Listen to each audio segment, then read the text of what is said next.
Imagine you're the owner of a manufacturing company with 300 employees. You come into the office one Friday morning and expect just sort of a normal day for production. But instead of a normal day, you come in to find out that all of your computers and servers are encrypted, and they have a ransomware message that you owe $300,000 if you want to get your data back. You think, well, that's not a big deal. We'll just call our IT company and they can restore our systems. Unfortunately, when you talk to your IT provider, they find out that all the backups are no good because the hackers have gotten into not only your servers and your workstations, but they've gotten into your backup systems as well. The only way immediately that you can think of to get out of this situation is to pay these hackers their $300,000 ransom. But what assurances do you have that that will actually work? Well, this might sound like a worst case nightmare type of scenario. Unfortunately, this is a real story of a company, manufacturing company, that happened to them recently. Well, there are no silver bullets or perfect security solutions that will 100% protect you. We're going to talk today about a handful of things of IT security that you should be thinking about for your company. So, Steve, welcome. How you doing? Doing well, Dave. How are you? Great. So we're going to talk about a topic today that is near and dear to both of our hearts. I think both of us can safely say that we got into IT because we were curious. We like problem solving. We like the promise of technology and what computers could do. We didn't get into it because we wanted to work with security and we wanted to think about how to keep the bad guys out of networks. Would that be fair to say? That wasn't my first thought, Dave. Yes. Unfortunately, there are a lot of bad guys in the world, and they can make a lot of money by doing things that are not helpful, not good, and ultimately, I think that they are criminals. But unfortunately, we do have to deal with them. So today, we're going to talk about a handful of things that you, as a business owner, as an operations manager, as an influencer in your organization, should be thinking about when it comes to security. We don't have time in this video today to go in depth of each of these topics. This is a higher level overview that Steve and I will be talking about. So if you want to learn more about each of these topics, keep an eye out for future videos where we'll be able to go further in depth. So Steve, is security a product or a feature that you can just buy, or is it sort of a one-stop shop to protect you, or what are your thoughts? Security is a multi-layer approach. I don't think it's a one-stop shop, as you say. It takes some thought. You don't have something that you can just install the security thing and it makes all my problems go away? If we did, Dave, I wouldn't have a job. Unfortunately, no. No, there is no, everybody's needs are different, and that's part of security. One of the things that we often talk about is security is not so much a product or a service or solution. It starts with a mindset, right? That's one of the things that you preach a lot of times is security is a mindset. You have to think security first. Yeah, it's the approach first. Technology is all wonderful, and I love technology, but it's not the first stop in the security chain. So for today's conversation, we have 13 things that we're going to talk about. So let's go ahead, Steve, kind of talk about the first one here. So today we're going to talk about 13 different areas of security that you should be thinking about with your business. The first one would be having a backup disaster and recovery plan, but not just having a plan, Steve. You also have to test it. Test the plan. That's right. What good is a plan if you haven't tested it? So talk to us a little bit. What does that mean? What does having a backup and disaster recovery plan mean? To me, a backup disaster recovery plan starts by identifying what's important to you, what should be backed up, then making sure it is being backed up, and then verifying that those backups will provide you with a recovery in the event that you ever need them. So some of the things that we often talk to our clients about considering, it's a lot of times they think, well, I just have to make sure my data is safe, right? Like I just have to, the old days we would have these tape drives, everything would be on there, and people would think, well, my data is backed up, I'm good, right? But that's part of it, right? So there's a couple other things that we want people to keep in mind. There is recovery time. So if you have your data, let's say that you had a physical disaster and your servers were on site and you had to restore them. Okay, well, great. So we've got our data, but now we don't have servers. Our recovery time could be a couple of days if we need to order something, maybe a little longer, a week. So when you work through your disaster and recovery plan, you have to consider also not just making sure that your data is safe, which obviously you need, but you have to think about recovery time. And also, what else, Steve? How far back do you want to go? How much data Yeah, do you need backed up? And how recovery often? points, right? So Yeah. sometimes people will say for compliance, I need to go back, you know, maybe they work in a certain industry and they have to go back 12 months or 2 years. Mhm. So we have to think about recovery points as well. So in the example earlier, when we started out, we talked about a ransomware event. So if you had a ransomware and let's say, in a lot of cases, these hackers will gain access to the network and they'll buy their time. They'll actually, figure out the backup process and everything else, and they'll either delete the backup jobs from running or remove all the volumes from being recoverable. You'd think that in the year 2021, that computers would just keep themselves patched and up to date by themselves automatically. Unfortunately, it's not that easy. And so, when it comes to security, you want to make sure that you're patched. A lot of the vulnerabilities and issues that we've seen could have been prevented just if computers had stayed up to date, right? That's correct. Yes. So, how do you actually make sure that they stay up to date? You have to install software on the computer to monitor that and to alert you if the updates are not occurring. Yeah, so you have to have something, right? The Windows has done the software update server in the past.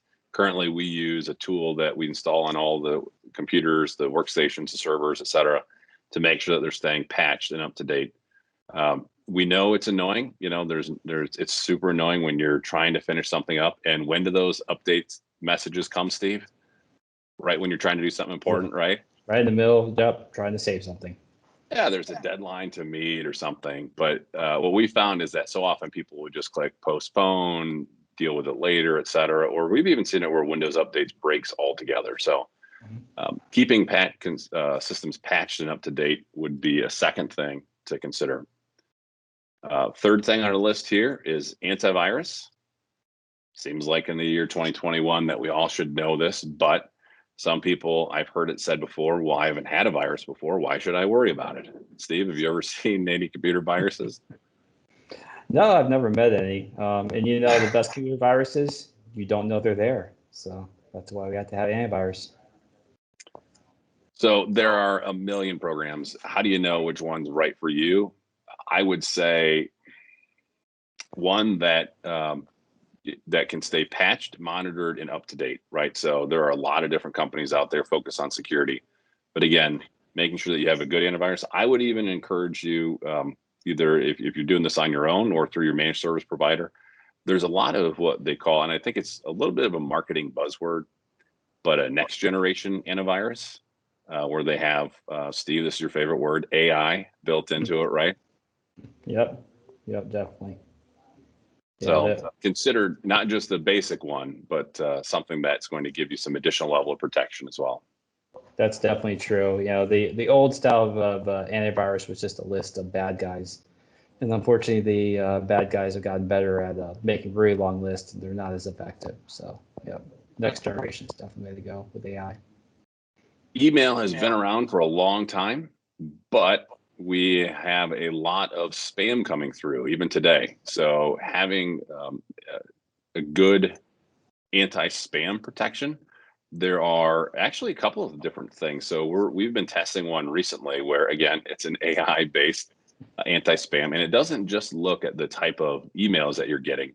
The old days, we would be annoyed by things like trying to sell us Viagra or Canadian Pharmacy, or the Nigerian prince is trying to send me money. I'm still waiting on that, by the way. I don't know if you've gotten your check from him yet, Steve. No, still here. No, still, yes. We're still working, aren't we? We're waiting for that money. So in the old days, it was just spam was more of an annoyance. But nowadays, the spam that we might get are more of a targeted email, right? Yeah, that's correct. They know who they're sending them to, and they know the right words to use. They do their research. So in some of these advanced filterings nowadays, they can actually look for some of the patterns. So for instance, Steve, you live and work in Holland, Michigan, and suddenly if there's email being sent on your behalf from another country, that could be flagged. Or for instance, if the computer knows that, or these AI type softwares know that I email you mostly 8 to 5, and suddenly I'm sending you a message at 2 in the morning, could be marked as suspicious. So some of these next generation anti-spam programs have some really pretty cool filtering as well. So just setting up email, just using Office 365 or Microsoft 365 for email, while it's great, I would strongly consider you to look at an additional layer of protection on that. And also from a security standpoint, backing up your email. So is 365 a backup, Steve? No, it's not. It's if someone deletes them, they can still disappear. Yeah, so it's not a backup. So while the chances of Microsoft 365 crashing to the point where you lose data is pretty slim to none, we have seen a lot of clients that have lost data because, like you mentioned, they deleted it. They didn't realize that they needed it 3 or 6 months later, after the window to recover that is already through. So that would be the fourth thing on our list here, email security. The fifth thing, so we can install a lot of security. I mean, we've only gone through 4 things here, but where do we see most of the problems? And this is not a slam on these people, but most of the problems are with end users, right? That's correct. Yeah. The end user has to be educated and given the tools to understand and recognize the threats out there and to be aware of them, to be on the lookout, to be a little suspicious when they get things, especially by email, and they ask questions. A lot of the attacks that we've seen over the last, 5 years or so have been not so much security related attacks, is so much as somebody might go to your webpage, your company webpage, or your company's LinkedIn and see that, oh, okay, well, Steve works at this company and Dave works at this company. So I'm going to set up a fake email address at Gmail or Yahoo or one of these. I'm going to send an email pretending to be from Steve to Dave, asking for my paycheck to be changed or for my bank account information to be changed. We've seen a lot of these things where people will get an email that says, hey, bad news, your Amazon package has been delayed. You need to click here. And they're simply phishing emails. But what we need to do is we need to train our end users, because often end users are the weakest link in the whole chain, right? Mm-hmm. Yeah. They're the ones who like to click on things. They're the ones who like to respond to emails. And so we've got to train them. So there are really good end user security awareness training tools, websites, basically, that go through and train the end user. We don't do it in a way that makes them feel stupid when they accidentally click, but we do need to educate them, because most of the time these days, the way that these attacks happen, the ways we have security incidents, is from clicking on an attachment, replying to something. So we've got to get our end users trained. The next one, two-factor or multi-factor. What is that, Steve? Two-factor, multi-factor is knowing something you know, something you are, something you have, required to access privileged accounts, whether it be email, or many people are familiar with it on their bank account. So you have a password, and then it sends you a code on your phone. Type it in, and that's two-factor. So in the old days, one of the things that we would see was phishing. Okay, so let's just say somebody tries to phish you, Steve, and they say they send you a fake email that says, hey, Microsoft 365 here. Ooh, big trouble, Steve. We've got a problem with your account, and we need you to verify it. And so they have a little link, and it's not Microsoft 365. It's Microsoft365.com. They registered a fake domain, and the link looks legit. And so you click into it and you would type in what it would say, hey, Steve, we need you to verify. Hey, we've got some security problems. Mm-hmm. And so you would type in, oh, my email address is this, and this is my password. And you'd hit submit, thinking you were verifying it. Well, meanwhile, they're taking that information. If you get tricked into that with two-factor setup, not only do they have your username and password, but they don't have that two-factor, right? So nowadays, two-factor is we install an app on our smartphones, and now they get your smartphone and your username and password. Well, you're in trouble. but the chances of that happening are pretty slim because most hacking is done by people from far away. Does obviously happen where people will physically steal things, but most of the time hacking is done from a different country or far away. So again, we want to reduce the chances through end user security awareness training, but in the off chance that something does slip, one example, for instance, for me, Steve, that I get so frustrated with is we do dark web monitoring on our accounts here, and my stuff gets stolen all the time, right? Not because I'm losing it or I'm typing it into these, but because I'll go to LinkedIn had a breach 8-9 years ago. A lot of these other companies, they'll hold my information and they'll get breached. And suddenly my username and password that I set up, you got to follow all the rules of how long the password is. Suddenly it's out on the dark web for sale. But with two-factor, because you have that set up, just because they have your username and password isn't enough. So next one, number 7, Steve. Here's a really exciting one, but it is important. Insurance. Yes, everybody loves talking about insurance, Dave, especially cyber insurance. But as you said at the opening of this conversation, we can't guarantee you won't be hacked, and anyone who doesn't really understand threats out there. But it's good to be protected. Yeah, so we buy insurance so that if our car crashes and we get sued because it's our fault, that we're protected, right? We buy insurance so that if we get sick, we can go to a doctor. And all those things are important, right? Our car is important, our health is important. But one of the things that's become critically important in these, last 20, 30 years in business is technology, right? And most of our clients haven't taken the time to sit down with their insurance broker to find out what would happen. I mean, if I got hacked, do I have any protection? If we had a security incident, am I paying out of pocket for that? Will my IT provider be able to fix it? Where do I stand? I mean, a lot of these, the old days, we would think of what's cyber liability. Well, okay, I get a virus or I have a problem, I pay my IT provider, they fix it. But nowadays, with these ransomware incidents, it's not a simple little fix always. So certainly worth looking into. Again, not necessarily the most exciting. Who wants to buy insurance? Let's be honest, but it is an important part of a good security plan. Next one on the list, number 8, compliance. So Steve, this is an area that you have some experience and understanding. Let's talk to us a little bit about what is compliance and HIPAA and PCI and NIST. Oh, I could talk about that all day, Dave, but just a real quick run through. Compliance is a standard. It's a assertion of security. HIPAA, Health Information Portability Accountability Act, is a government program. Everybody loves government programs, but it's a reality nonetheless, and it makes sure that your health records are safe, that you can get availability to them when you need them. But along with that, the health practices have certain obligations. NIST is not a government program, but it's kind of a set of best practices developed and recommendations that have been determined to be, the best way to do things to keep yourself safe.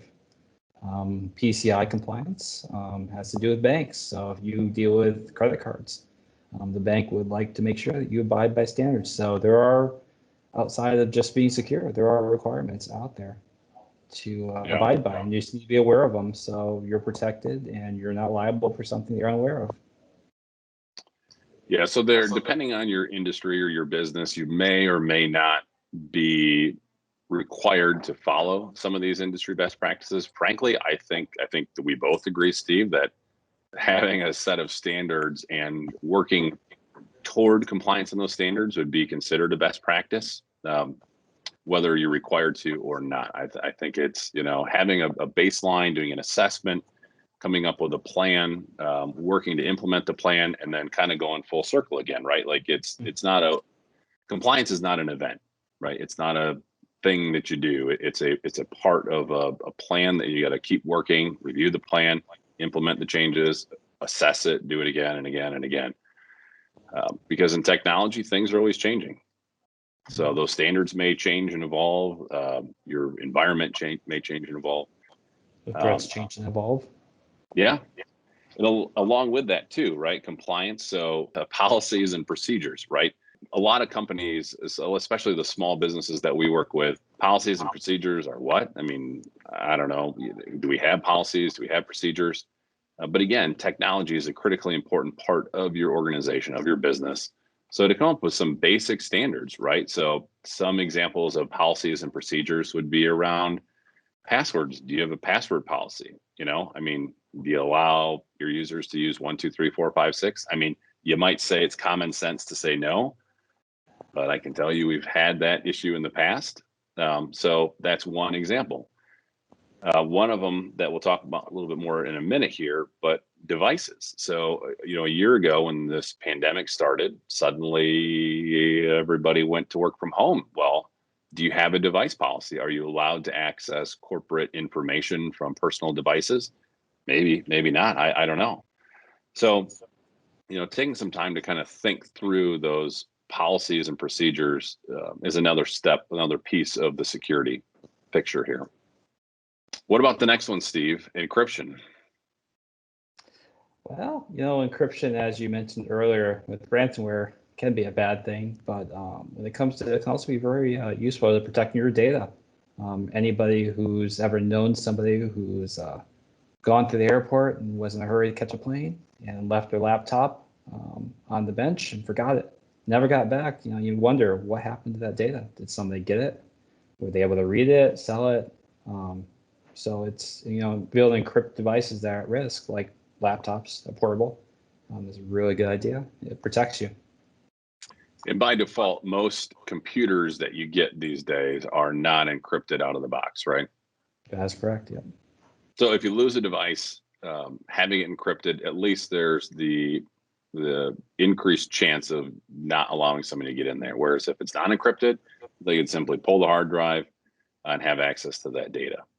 Yeah, and the highlight how good or important encryption is, going back to our compliance, the government says if you encrypt your laptop for HIPAA compliance and you lose it, you don't have to say anything about it. They don't, as long as it's encrypted, it's considered secure enough that it doesn't have to be reported, which goes a long ways to saying, the power of encryption.